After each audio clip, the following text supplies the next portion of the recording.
Love and marriage go together like a horse and carriage. This I tell you, brother. You can't have one, you can't have none. You can't have one without the other.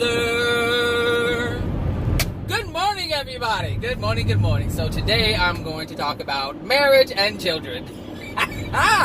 Or perhaps marriage with children. However you want to look at it, that's what I'm talking about. So today, let me get started. Okay, so if I can get over this laughing spell.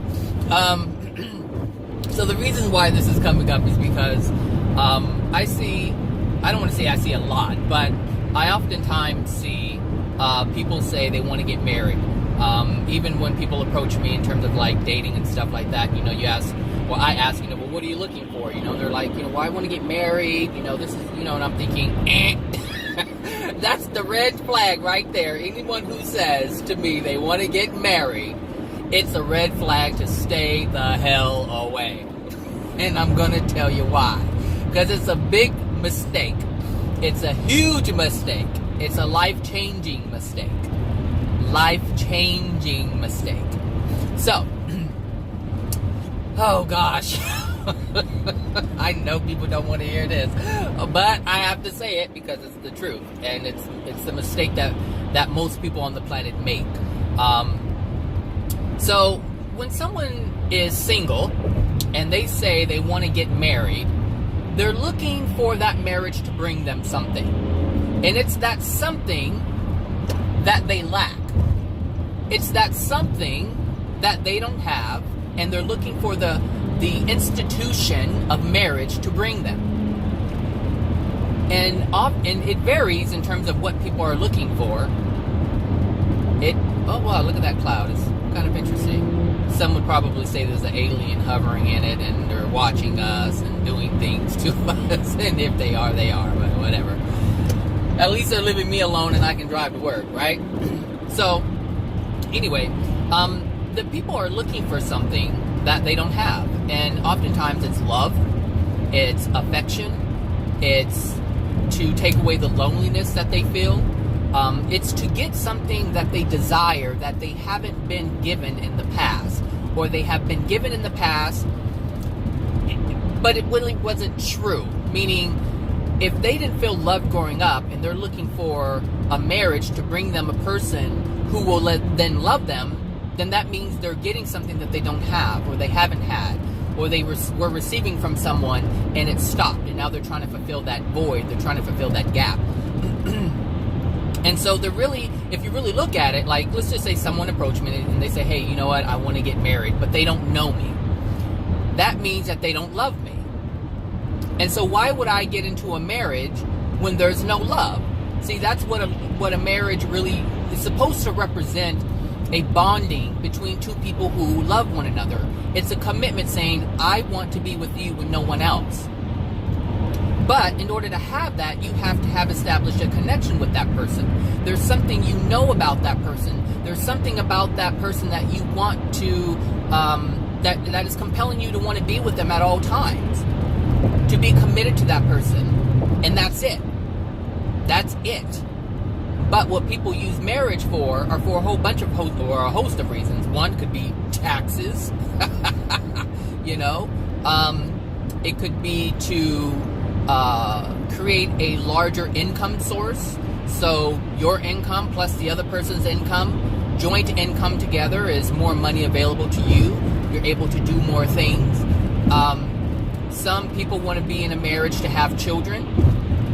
Some people want children, but they have beliefs that keep them from having sex without being married. So it's not that they love one another, it's that this institution of marriage is a passage way for them to have children. Like, now they can have sex and have children, regardless if they're loved or not. But they have to be married. And my mother was one of those people.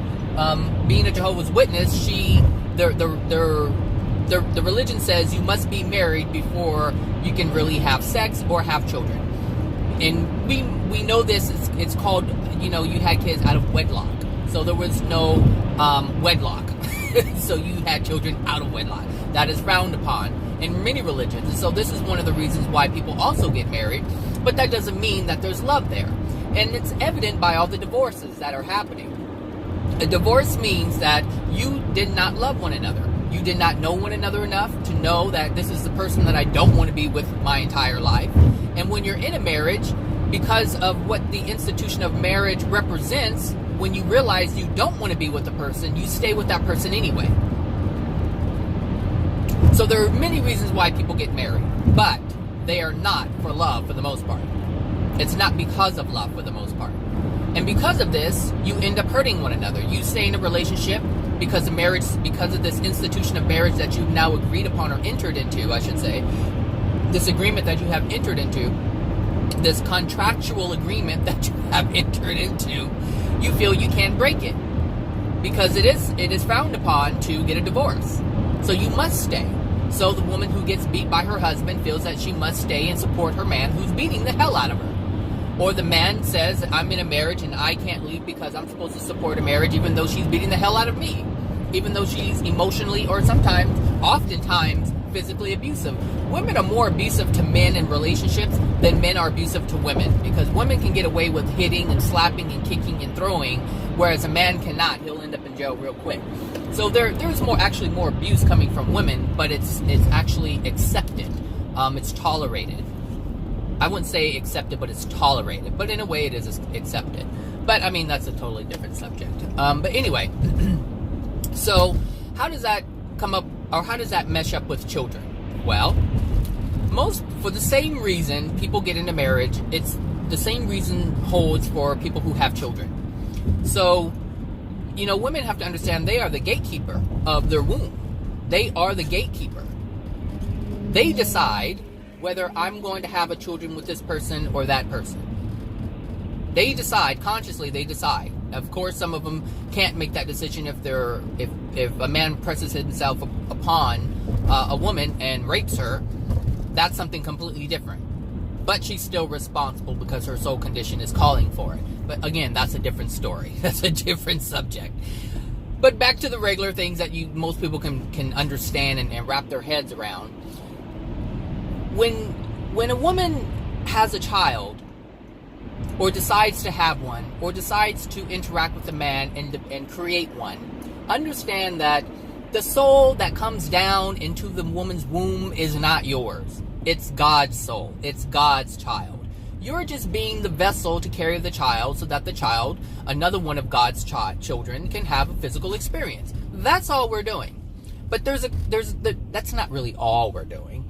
But that's the role, the beginning role, the first step to the agreement. And this is what I really want to talk about, is the agreement that is being made but not upheld. So the agreement is that we as souls, let me say it like this. We, being souls who are in physical form, or I should say who have a physical form, like we have these appendages, we have these physical bodies that we are operating to have a physical experience. Still being a soul, we're still God's child, but we have been given these bodies. So my body has been given to me by my mother and my father. So me being a soul has been given a body, just like you have been given a body. And now we're using our body to have a physical experience. And so when we make a child, or we create the vessels for the soul, that's how I should say it. When we create the vessels for God's child to come down and have a physical experience, that's what we're agreeing to. We're agreeing to creating a vessel for one of God's children to have a physical experience. It is not our child at all. We don't have children. We don't even have the capacity to even create a soul. Therefore, we cannot create a real being. Because when you say I have a baby, and let's just say you have a baby now, or you have children, if that child were to die, you would no longer have that child. The child would go on to live in the spirit world, but still be under the guidance of the Creator, as we are under the guidance of the Creator today, which is why we get all of our law of attraction events. We are being given corrections. We we have been given and are given blessings. We are given things that support our desires, and we are given things to correct us so that we can have more desires. So we're always under the guidance of the Creator, even though your child, or what you will call your child, has left this physical plane and now resides or solely in the spirit world. So, hold on a sec. Just making sure I'm merging safely.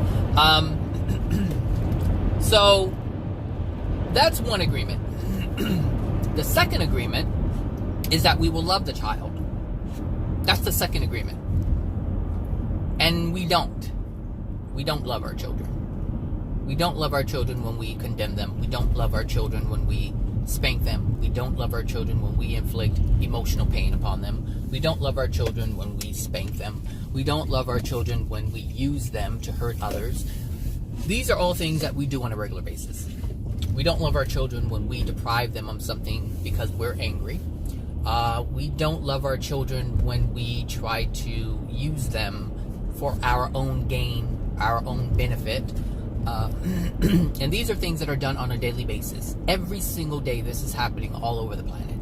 And so we are not agreeing to or we're not upholding our end of the agreement. And the reason why that is because we don't understand that's the agreement that we're agreeing to. All we know is we fucking have babies. You stick it in, and out comes a child 9 months later. That's what we know. That's what we know. And because that's all we know, we use that process to bring about certain comforts, to meet certain addictions when we have emotion, or to try to, as an attempt to not deal with the emotional injuries that dwell within our soul. So, for instance, someone may want to have a child, but the reason why they want to have a child is not in love. And if it's not in love, then you will not love the child. So what I mean by that is, if you feel lonely, if you don't feel like a woman unless you have a child, then you're having a child so that you feel a certain way, so that you feel like a woman, so that everyone else will look at you like, yes, it's almost like a rite of passage to being a woman. You know, it's this one thing that only a woman can do. A man cannot do it. So some women see it as, this is what I must do in order to solidify my womanhood.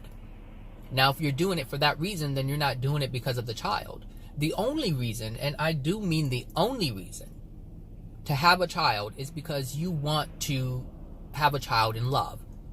Meaning you want to give one of God's children an opportunity to have an experience on this planet.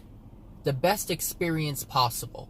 And so you want to teach the child how to live the way that God wants his children to live. Meaning the desire. Now, when I say want, I don't mean forcefully, you have to do this. It's because you want the child to hold love within its soul, because you know that that is the only way for that child to have the best experience possible. That's the only way for the child to not experience lack. We don't have to experience lack. When you look back at Adam and Eve, there was no one before them, and they were perfect, meaning there were no emotional injuries within them whatsoever. There was nothing within them that would cause pain. And that's the kind of life that God had created for, or God had intended. But he did give us free will, and so he gave Adam and Eve free will, and what they did was they made a choice, an unloving choice, and that's where everything went downhill from there. But that does not mean that we have to stay where we are. That does not mean you have to be the abusive parent. It does not mean that you have to be the abusive parent that you had. It means that you can be better. But in order to do that, you have to understand a lot of the things that I've been talking about. What love is, what the emotional injuries are. Because this is the only way you're going to get out of the rut that Adam and Eve have paved, or the way that the road or the path that Adam and Eve have created for us. Because we are living on the path that they have created. We have to break. The only person on earth who has done it while on earth, people have veered away from that path, but usually it's after death, or after what we call death.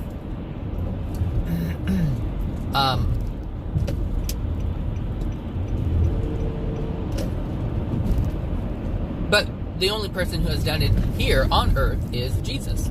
He's the only one. He is the only one who has managed to do it while on earth. There's reasons why. I mean, he obviously was different than the rest of us. On a soul level, he was different. Meaning he didn't have any emotional injuries like we are born with. So he was born without emotional injuries. So he had the same opportunity that Adam and Eve had. But he also had an additional benefit, which was he was able to see the damage that unloving actions and desires and intent yielded. Adam and Eve didn't have that benefit because they were the first ones. There was no one before them, which is why they easily made mistakes. But Jesus was able to see the mistakes, and he was able to see the contrasting or the contrast between love and the lack of it. This is what he was able to see. See, these homeless people, they be starting fires, child. They be starting fires. Burn it up. Burn it up. So, anyway. But that's the agreement that, we make as human beings, is to love God's child. It's really our brother and sister that we are creating a vessel for. And if you look at it that way, then it doesn't have any kind of weird thing about it being your child being your brother or your sister. You take the weirdness out of it when you see the truth. The truth is they're not your child. It's weird to say my child is my brother or my sister. But if you look at it from the perspective of truth, it's God's child who is your brother and sister. At that point, you're like, okay, look, I'm gonna create this body for my brother. I'm gonna create it for my sister, and I want them to have the best experience possible. So I need to have the best experience possible. But that means I have to have love within myself, so I can show my brother or sister how to be loving. That's really what it is. It's like brothers and sisters taking care of brothers and sisters. That's really what it is. We're all brothers and sisters. But anyway, that's we make children, or we create vessels for children, but with this a skewed perception as to what's really happening, and because of that, we create children without the intent, or without love, I should say. We just create children without love. And so when we do that, it's almost like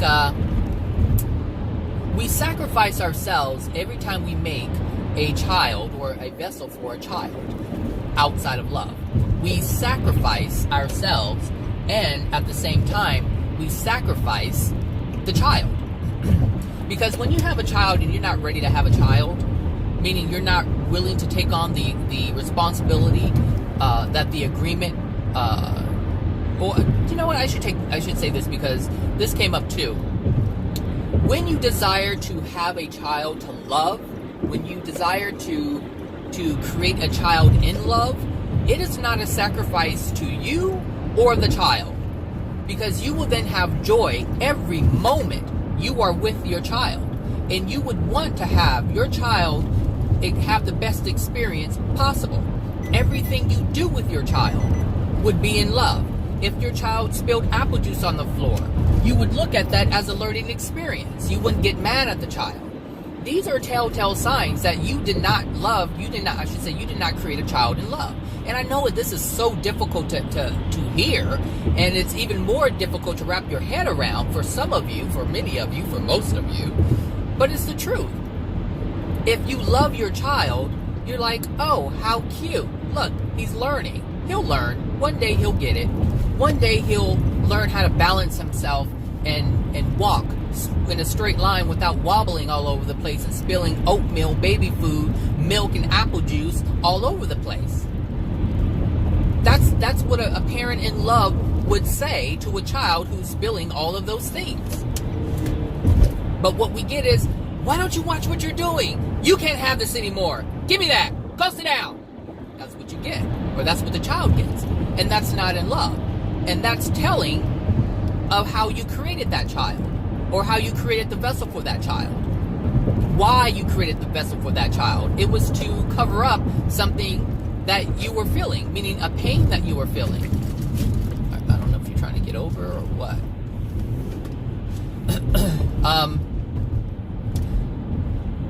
So another reason people have children is because they want to keep a man. So they think, because the law says if you have a child, you have to take care of the child. If you have a child, you have to stay present with the child. And for a woman, that means he's not going to leave me. He's going to stay here. So a woman will try to trap a man by having a child. True. It happens. And the same thing with a man. Like, for instance, a man maybe using a condom, but he does something to the condom. Maybe he takes it off. Maybe it breaks. He knows it breaks. He doesn't say anything because he likes the sensation of ejaculating while inside the woman. So if that's a thing, that's a thing. But the result of that will be a child. And that child was not made in love. That child was made in what I would say evil. Because if a man does that, if a man knowingly knows that the barrier, the protection, the condom that's being used is either not on, but broken, he knows what's going to happen. But he's not caring about the woman, and he's certainly not caring about the soul that's about to come in. So it goes both ways. And the same thing with the woman who purposely doesn't take her birth control pill or purposely doesn't put in her condom. It's all the same, people. It's all the same. But if you do any of these things that are not in harmony with love, you will create much pain for yourself. An accident is an accident. An accident is an unknowing thing that occurs, meaning you're not aware that it's happening until it already happens. That is something completely different. Completely different. But some people know that it's happening and they don't care. They don't care. And because they don't care and there's no love for the child, meaning there's no intent to have a child, there's no intent to have a child in love, there's no intent to care for the child, there's no intent to love the child when it comes. If it comes, there's just no intent to love. There's no love there in the intent. It's for reasons other than love. In your life, it will create pain in the child's life. It just will. Because you can't create something, that isn't in love and expect a loving result. Impossible. Impossible. So if this is something that you believe, it's a false belief, and you may want to do something about that, because you cannot yield a loving outcome and not have love involved in it. If you have manipulation, deception, anything around that, you're not going to have a loving outcome. You can look at whatever benefits that happen afterwards and label it a benefit, but it will be a benefit that's supporting an addiction. So let's say you have a child and it wasn't in love, it was just a fling, and you really didn't want a child, but your child's a genius. The child is just a genius. You would say, oh, I just love my child, but you love your child because the child is a certain way. If your child was a different way, you most likely would not feel the same. Like mothers can have a child who is autistic, and they'll say, oh, my child is such a blessing, I love my child, but you still within your soul understand that your child can't have a normal experience. Even though a child doesn't, an autistic child may not engage in arguing and all the hoopla and the nonsense of the regular world, the child does not have the freedom to choose whether to do that or not. The child is limited. And so the child will say, oh, I just love my child. He just sits there and plays with his toys. It's not a problem. Meanwhile, the boy can't talk. Meanwhile, the girl can't talk. Meanwhile, the boy can't cook. Meanwhile, the girl can't cook. And so mothers will tell themselves, oh, he's such a blessing. And, oh, it's just an angel. but you don't look at what you've created, because anything that is other than perfection, we are responsible for. There's nothing wrong with the soul when the soul comes down and incarnates. The soul is perfect, as was Adam and Eve when they were first created. That is the state of your child before it enters your womb. But when it enters the mother's womb, all the emotional injuries create all the chaos within the body, within the development of that vessel that you have created for the soul. All of that is because of you, the mom, and you, the dad. So if you have a child who we now call or refer to as a special needs child, when you have a child like that, that child isn't just randomly like that. That child is like that because of you, because of the parents. There's something within you that caused the development of that vessel that you created for the child. When the soul is because it's the soul that is responsible. So maybe I should explain how the gestation thing happens. So yes, the mother is the man and the woman are responsible for the egg and the seed to come together, be fertilized, and all that. Fine. And once that happens, the soul itself starts to develop its fetus. But the soul is developing its fetus based on what the parents are giving it. Meaning based on the emotional injuries that are within the child that the parents have given the child. Meaning the emotional injuries that are within the soul of the mom and the father have been transferred to the soul of the child. And now the child is trying to develop its physical body with the power of its own soul. It's trying to develop the body on its own. Sorry, I was looking in the rearview mirror. On its own, and whatever the outcome is the limitation of perfection that it can achieve at that time. That's what's happening. Yes, the mother has a lot to do with how the baby comes out, because it's the lack of love. It's the love or the lack of love within the soul. So the mother can drink, the mother can have alcohol, the mother can do drugs, whatever the mother wants to do. The mother can subject herself to harmful radiation, blah, blah, blah. And this will also manipulate the physical body. So the mother is a contributing factor all the time, whether it's a physical contributing factor or a soul contributing factor. So now the child has double whammies. So yes, the child may have inherited soul emotional injuries from the soul, but it also has emotional injuries from, physical, or what we call physical. Sorry, a lot going on right there in the traffic. And are you going to swoop back over here? I'm not sure what you're doing. You have glasses on, so I'm not sure. Yep, you are coming back over here. People with glasses, they make these last minute decisions. And now she's stuck. Nobody's letting her in. Anyway, so back to the agreement. There is an agreement that you are making, and if you're not mindful of this agreement, you're going to make your life hell, and you're going to make your child's life hell. You're going to feel, meaning you're going to have to dedicate a portion of your life to the child when you really don't want to do that. And this is why most parents are angry, because they don't have the freedom to do what they want to do. This is why they leave their children with grandma. Or they leave the children with their brothers and sisters, so they can go out and party, so they can go out and do whatever it is that they want to do. Drink, get high, do whatever they want to do. Road trips, cruises with guys, or guys going out and having, relationships and flings and whatever with other women. It's the same thing. It doesn't matter whether you're male or female. But the bottom line is you're not upholding your end of the agreement.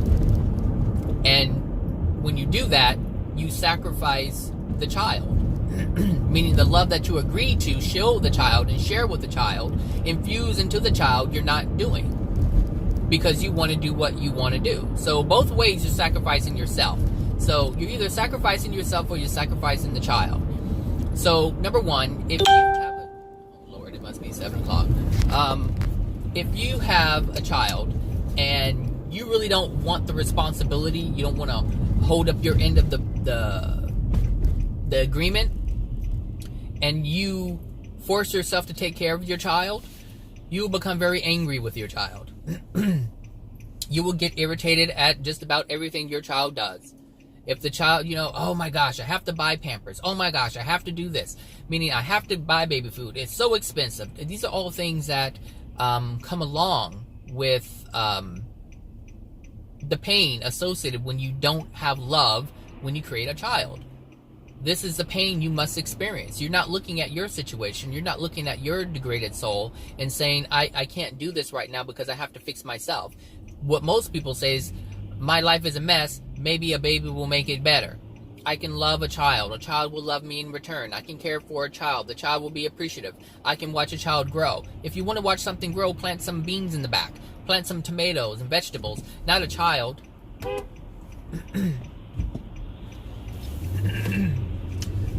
Plant a garden. Don't plant a seed like that in the woman. Don't have that, and don't allow a man to plant a seed in you if you're not willing, because it's a long-term commitment. It's a long-term commitment. It doesn't have to be a long-term commitment. If you have love within you, when you create a child and you don't have a lot of emotional injuries within you, then your child will be more independent. Meaning the child will have a desire to do things and create, and you will then support that child to do the things that it wants to do. But when you have a child who's, spitting or making spit bubbles, and and they're having speech development, and they're not wanting to do this, and they're not wanting to do that, they're not wanting to play nice with the child. What is going on here? Why are you blocking the whole driveway? In the middle of the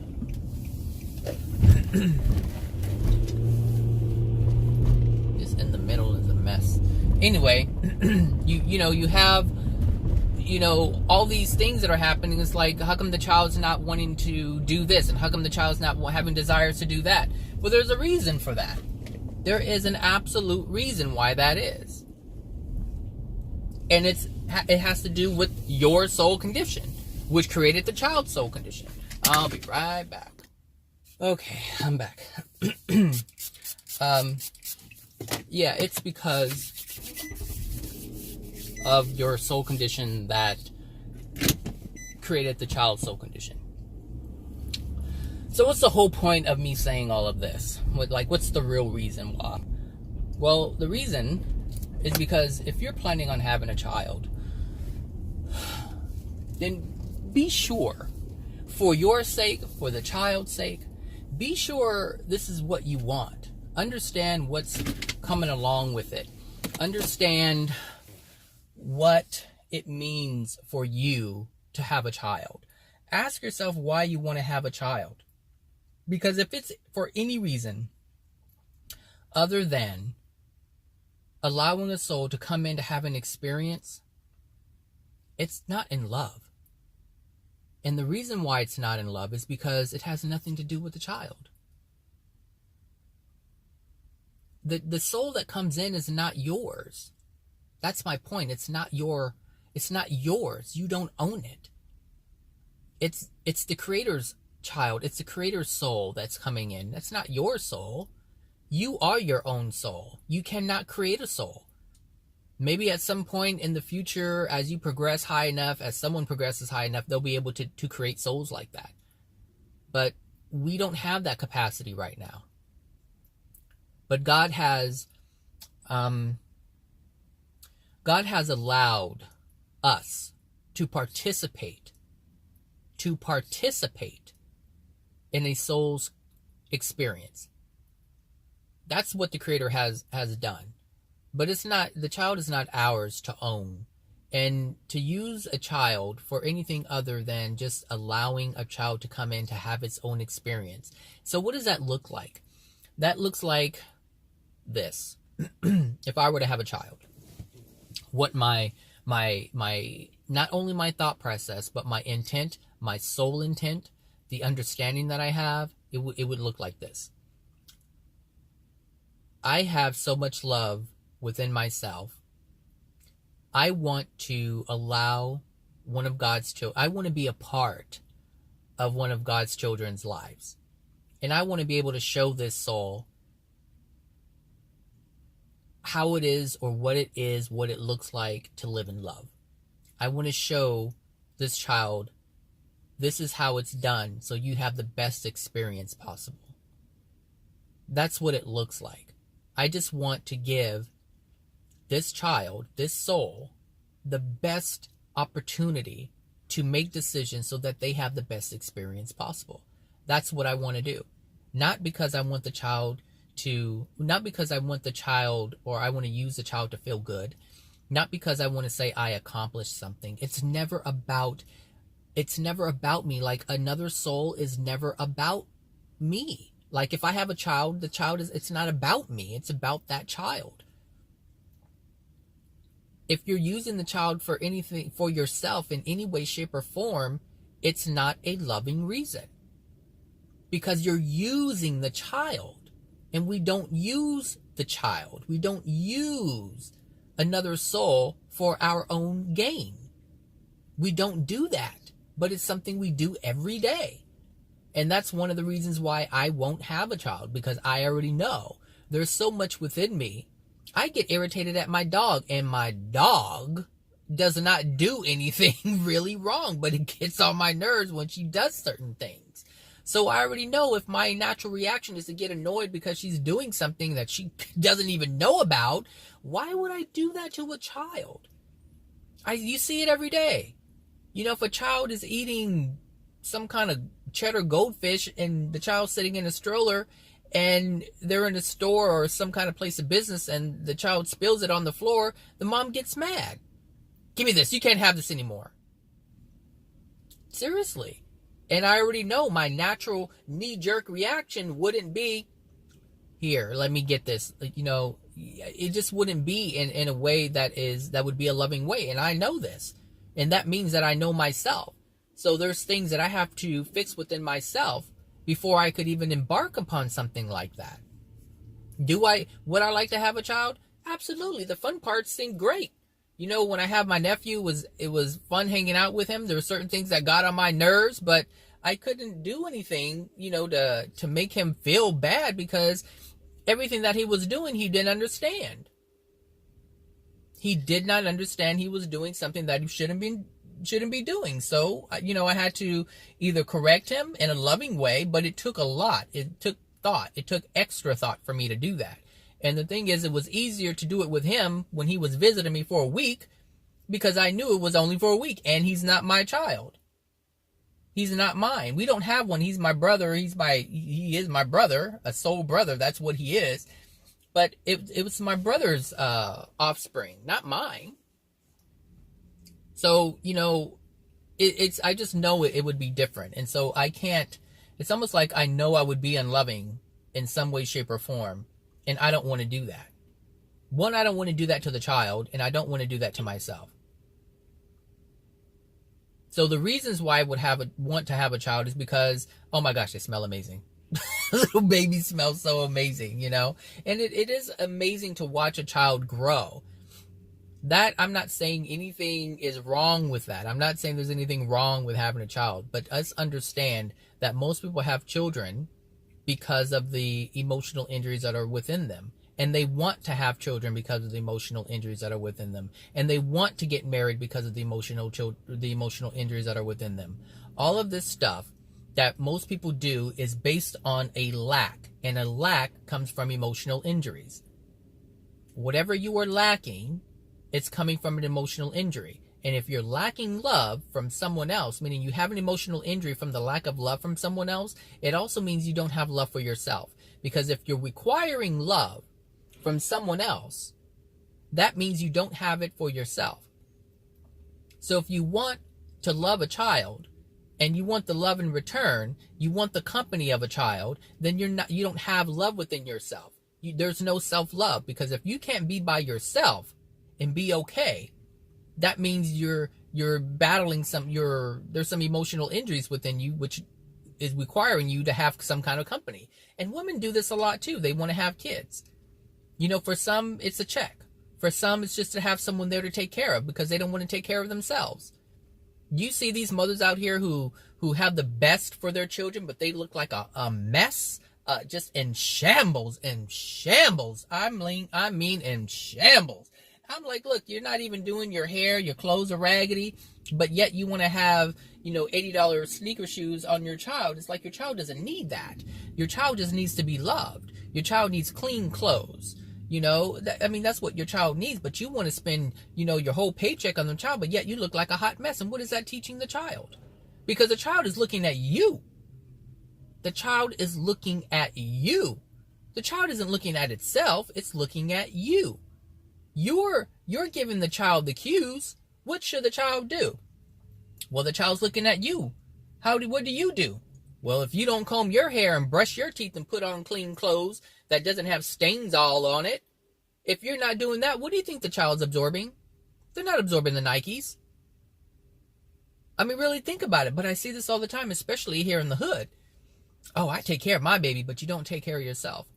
Here you're drinking, smoking, and doing drugs, having all, I said, women are the gatekeeper, but their gate is wide open. And all kinds of men just walking on in the gate. Just walking on in the gate. And then baby after baby after baby. And if they're not having babies, then hey, they're having abortions. It's like, look, this is what your child is looking at. But yet you're dressing your child up in the best clothes. And we have to be mindful of what we're doing and why we're doing it. Because the world that we hate is the world that we are creating. That's fact. The world that we hate is the world that we have created. Everything you see on this planet that is in place that you hate, we have participated in creating. You hate the liars, but yet you lie. You hate manipulators, but yet you manipulate. You hate the people who use one another, but yet you use people. We don't want to see our part in it, which is why nothing's ever changing, because you can't change someone else. You can only change yourself. And for most people, they understand this, but they look and they're like, well, why should I change if they're not going to change? Why should I change if they're not going to change? Really? This is common. Well, if they don't have to do it, why do I have to do it? Because everyone has this idea that they're here to change the world. And that's why they say, if they're not going to do it, I'm not going to do it. And that tells me that anyone who has this mindset, who has this thought process, doesn't love themselves. Because you would want to change and be more loving and be better because you want to be loving and be better. But people reject being loving because they feel they have to change the world. And they don't want to be the only one sacrificing their unloving things while everyone else gets to do unloving things. But they just don't understand the future. They do not understand their future. Meaning they don't understand their future off of this planet. That's what they don't know. Which is why they make the wrong decision to change. Or they use the wrong justification. Or they actually use a justification as to not change. I'm not changing to create a better world. I'm changing to create a better me.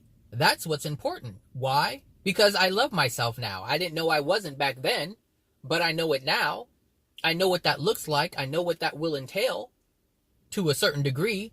There's more that I learn as the days go by, as the months go by, as the years go by. I've learned so much now that, looking back on what I didn't know, I'm like, whoa. I was living in chaos.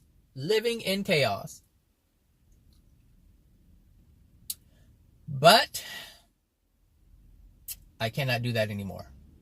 If I'm aware of it, I can't do it anymore. Of course, I'm living in chaos regarding the things that I'm not aware of. But the things that I am aware of, I can make changes. And once I make changes, other chaotic things that I'm doing and living by and creating, I become aware of. And that gives me another opportunity to change, to make a different decision. And that's what you have to do, is make different decisions.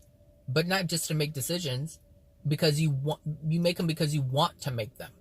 Because you want to be a better person. Trust me, if you're waiting for someone else or doing it for someone else, you're going to fail. Because it's not your true desire to be loving to yourself. So you can't create something loving for yourself if you don't have it within your soul to do it. If you're doing it for someone else, you're not doing it for yourself. how is the universe going to support that? This is why people who try to help others and put others before themselves are living hectic lives. That's why they're suffering. That's why they don't have anything. That's why they feel exhausted. Because you're doing this what they call loving act for someone else, not for themselves. Because they don't love themselves to do a loving act for them. They're using other people like parents use children. They're using someone else to make it look like they're a loving person. I take care of this person. Like someone can take care of an elderly person and say, oh, I do it because I love others. And a mother can have a child and take care of the child and say, I do it because I love my child. But if they're not doing it for themselves, meaning they're not doing it to express love because they want to express love, if they want to do it because they're trying to ignore themselves, because parents have children too, so they don't have to focus on themselves. Like I just said, the mom who takes care of the child but doesn't take care of themselves, come on. They're doing it for other reasons other than love. There's no love in that, even though they're saying it is. It's not. They're doing it to portray, hey, I take care of my child. I do this because it's the perfect excuse for them to not have time to do anything for themselves. They will spend, oh, I got to do soccer practice. I got to do this. And the parents enroll their children in this. A lot of times the children don't even want to do it. They don't want to do it. They may say, hey, I want to do this. And you're like, great. You want to do that? I can spend 30 minutes an hour dropping you off back and forth, being the parent who does the rotating this and that. And plus you have to work full time. And then you have to do the laundry. And then you have to do this. And then, the daughter wants to do ballet practice. The boy wants to do soccer practice. He wants to play football. She wants to play violin. All these things going on. And the parent can say to themselves, I just don't have time for myself. Mind you, the child may say, I want to play soccer, then go play soccer, and then be like, I don't want to play anymore. And you're like, no, you signed up for it. You have to do it. And that's what parents do. Because the parents used what the child wanted to do against them in order to sustain them being able to say, I have to take him to this. I have to take him to that. Like, look, mothers, fathers, you're not fooling anybody but yourselves. You are not fooling anybody but yourselves. And the other people who want to live in the illusion with you, they're fooled too, because you're sustaining their illusion and they're sustaining your illusion. So you're sustaining each other's illusion. But those are the only people you're fooling. Those are the only people you're fooling. You're not fooling me, and you're not fooling the creator. Me, it doesn't even matter you fooling me if you think you're fooling me or not. But what's important is that you're fooling yourself. And what's important to know is that you're not fooling the creator. Your soul is holds the truth, even though your mind is telling you a lie. Our minds tell us lies all the time because we tell it to say the lie. We say, hey, mind, believe this. Look at this. Focus on this. Focus on that. Don't focus on the other stuff. Don't focus on the pain. Don't focus on my soul. Do this. Do that so you're so busy you can't think about the pain. Busy work. I call it busy work. It's all busy work. All busy work. But busy work is not a loving thing, because busy work doesn't stem from a desire, unless it's a desire to conceal. But it's not from loving desires. Loving desires, they have no barriers. They have nothing that prevents you from anything. And there aren't any ulterior motives with loving desires. It's simply just that. If you want to make things in the mud, then make things in the mud. That's a desire that you have. You like doing it. You like being creative. Fine. Play with clay. There's nothing wrong with that if that's a personal desire. But if you use that activity, because this is what some people do, they go to these psychiatric hospitals, because they're depressed, and they're like, okay, we're going to put you on some meds. Here's some checkers. Here's a chessboard. Here's some clay. Let's draw. Let's cut paper. Let's glue them together. All of those things are not desire-based. They are activities that are created to take your mind off of the pain. But that does not mean that the pain leaves. It does not mean that these are all coping components. They're coping skills, methods to take your attention away from the pain. But the reason why the pain is present is because the creator is trying to help you get rid of it. But you don't want to get rid of it. That's why it's painful, because you're holding on to it. It's being presented to you so that you can release it, but you choose not to release it, so you hold on to it and you feel it as pain.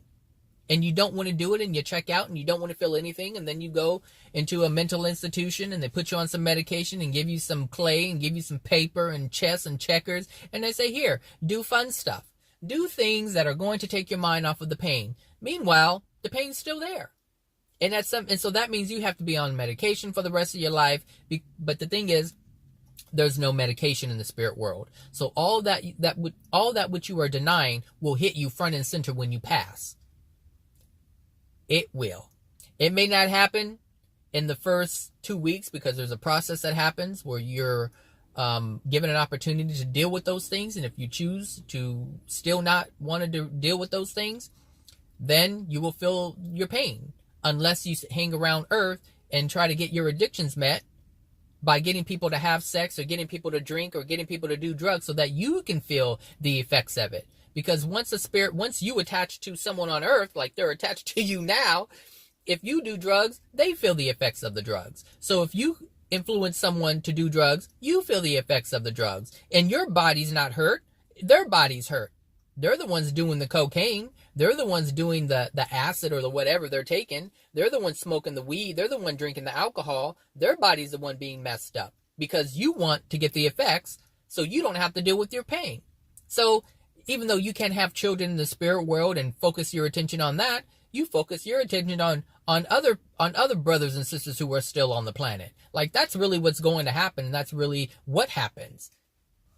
And it's all because you were not living in love when you were on earth.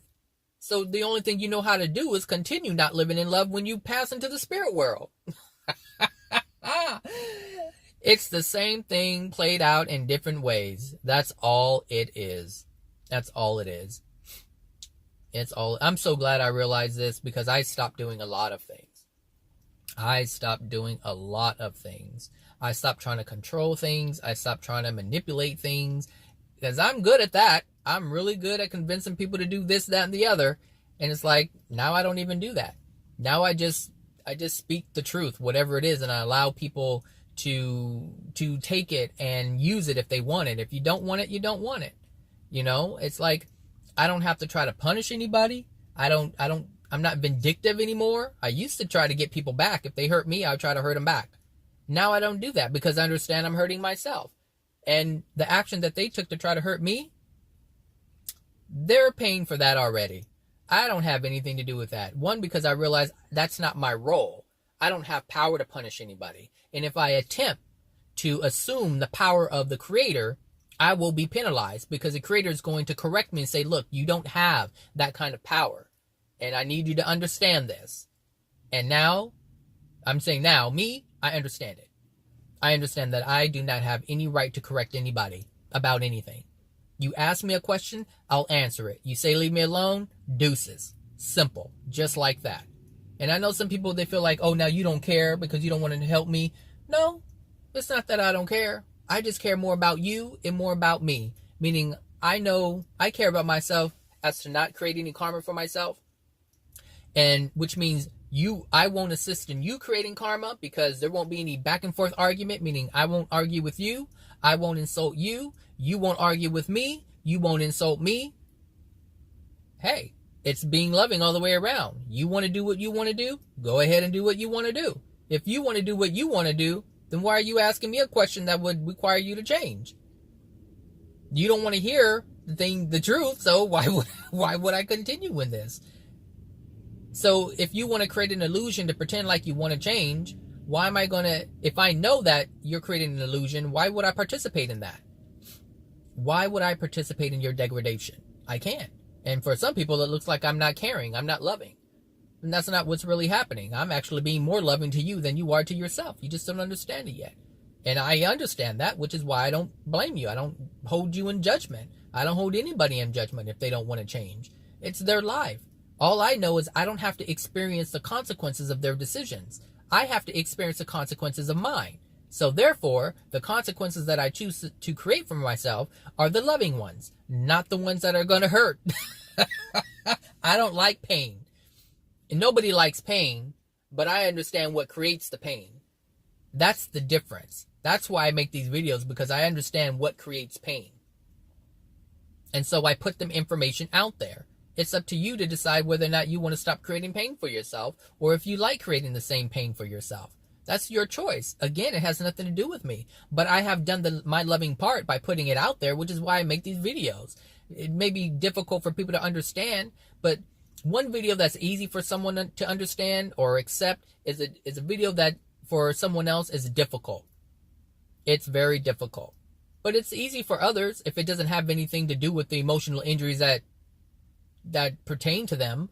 But if it does pertain to them, of course they're going to get angry with me. And I completely understand that. 100% I understand. Okay, maybe 98%. At times, in moments. I mean, in this moment, I completely understand. In other moments, maybe it's not as clear while I'm involved in the situation, which is one of the reasons why I don't get involved in situations, because I try to learn by other people interacting with one another.